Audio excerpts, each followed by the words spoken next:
ये मांग थी कि यहाँ जितनी बाबा साहब की जमीन आरक्षित हुई है उस पर सुंदर पार्क बने और यहाँ के लोगों को घूमने बैठने का अवसर मिले। आपने बिना कहे आप सभी के मनों की बात को समझा और आपने घोषणा किया। मैं इसके लिए समस्त कमेटी की तरफ से, समस्त ग्रामीणों की तरफ से आपका हार्दिक अभिनंदन, वंदन और स्वागत करता हूं।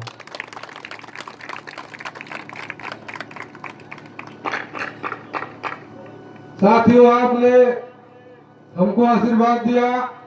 आपके वोट के ताकत के बदौलत, बाबा साहब के दिए संविधान और अधिकार के बदौलत हम जिला पंचायत और प्रधान, बीडीसी तमाम पदों पर रहते हुए बाबा साहब के आदर्शों पर चलकर, मान्यवर साहब के विचारों को आगे बढ़ाते हुए, जाति धर्म भेदभाव से ऊपर उठ करके आपके हर दुख दर्द में कंधे से कंधे मिलाकर चलने का काम करते हैं। मैं किसी पद पर रहूं न रहूं, मैं चुनाव लड़ूं न लड़ूं, हमारा आपसे रिश्ता हमेशा बना रहेगा। आप जिस समय, जब भी, जिस मुसीबत में, खुशी में, जब भी हमको याद करेंगे, आपके साथ कंधे से कंधे मिलाकर चलने का काम करूंगा। यह संबंध न वोट का है, न यह संबंध राजनीति का है। आप इसके पहले जो चुनाव हुआ था, आप ही के समाज के गरीब साथी को मैं जिला पंचायत का चुनाव लड़ाया था, याद होगा।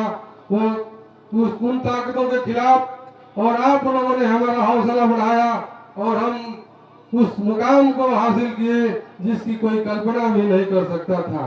आगे भी आपकी लड़ाई लड़ने के लिए हमको जो कुर्बानी देना पड़ेगा हम देंगे, क्योंकि ये हमारा नैतिक कर्तव्य है।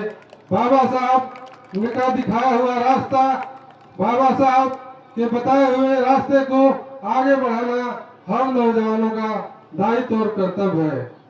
साथियों, हर समाज में, हर जात में अच्छे और बुरे लोग होते हैं। हमको बुराई के तरफ नहीं देखना चाहिए, अच्छाई की तरफ देखना चाहिए। जब किसी डॉक्टर के पास जाते हैं तो आपसे जाति नहीं पूछता है। जब किसी वकील के पास जाते हैं तो हमसे जाति नहीं पूछता है। हमारे साथ जो हमारे मुसीबत में खड़ा होता है वही हमारा जात है, वही हमारा समाज है। हमारे अंदर उस तरह की कोई भावना नहीं होनी चाहिए। सब समाज में दबे कुचले लोगों के लिए बाबा साहब ने काम किया था, किसी एक जात के लिए काम नहीं किया था।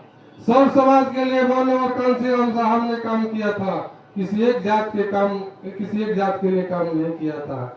सब समाज के लिए ज्योतिबा फुले, माँ सावित्रीबाई फुले, शेख फातिमा, तमाम जो हम लोग के